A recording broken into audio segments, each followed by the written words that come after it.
سلام رفقا، حالتون چطوره؟ امیدوارم حال همتون خوب باشه.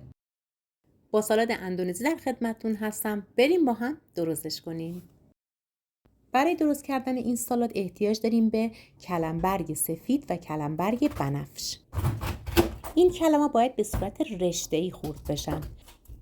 اول مغز کلم رو با احتیاط در بیارید. بعد با پوستکن یا چاقو کلم‌ها رو رشته کنید که من با چاقو راحت ترم. کلم‌ها خواص بسیار زیادی دارند، اما بهتره کسایی که مشکل تیروئید دارن کمتر مصرف کنن. کلم‌ها خاصیت آنتی اکسیدانی دارن، به خصوص نوع بنفشش. مواد معدنی مثل پتاسیم، منگنز، آهن و منیزیم دارن. سرشار از ویتامین هستن، مثل ویتامین‌های K، C، B5، B6، B1 و در درمان بیماری‌های آلزایمر بسیار مؤثر هستند. توی این سالاد شیوید هم داریم که باید ریز خرد بشن، اما الان توی سالاد نمیریزمشون. حالا مقداری ذرت بخارپز شده و کشمش پلویی رو به سالادتون اضافه کنید. من برای این مقدار سالاد از 4 تا خیارشور استفاده کردم. من نگینی خرد میکنم.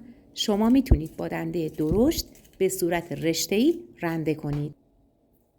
حالا 4 تا ورق کالباس رو به صورت رشته‌ای یا نگینی خرد کنید و به سالادتون اضافه کنید. نوع کالباس بستگی به ذائقه شما داره.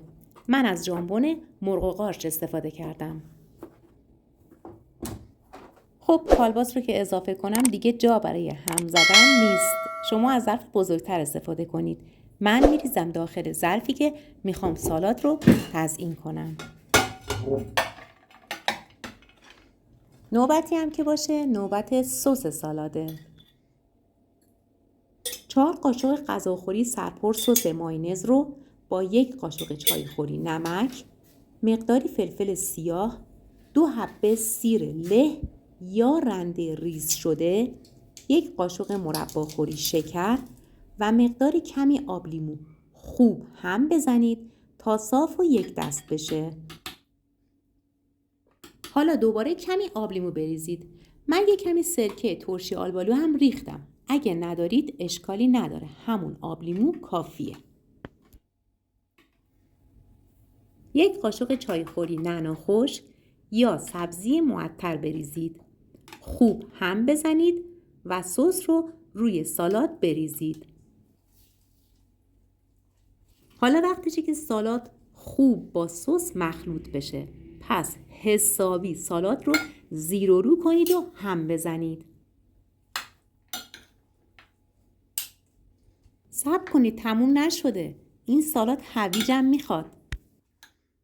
هویج رو با رنده ریز رشته کنید. میتونید همین الان داخل سالاد بریزید و با بقیه مواد سالاد خوب مخلوط کنید، یا اینکه مثل من برای تزیین ازش استفاده کنید. حالا بریم برای یه تزیین قشنگ. اول هویج رنده شده، بعد شوید خرد شده که علاوه بر عطر و طعمش خواص خیلی زیادی هم داره.